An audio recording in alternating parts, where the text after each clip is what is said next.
2 ரயில் தண்டவாளங்கள் பக்கத்தில் இருக்குது. ஒரு தண்டவாளத்தில் எப்பயுமே ட்ரெயின் வராது, இன்னொரு தண்டவாளத்தில் அடிக்கடி வரும்.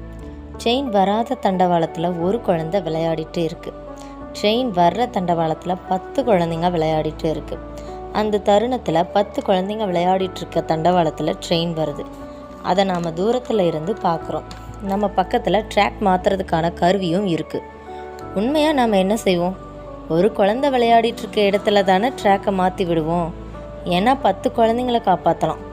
இன்றைய சமூகமும் இப்படித்தான் இருக்குது. ட்ரெயின் வரும்னு தெரிஞ்சு தவறு செய்த குழந்தைகள் காப்பாற்றப்படுறாங்க. ட்ரெயின் வராத இடத்துல யாருக்கும் தொந்தரவு தராமல் தவறே செய்யாத குழந்தைகள் தண்டிக்கப்படுது. இன்றைய சூழலில் நம்ம வாழ்க்கையும் நம்ம நாடும் இப்படித்தான் இருக்குது.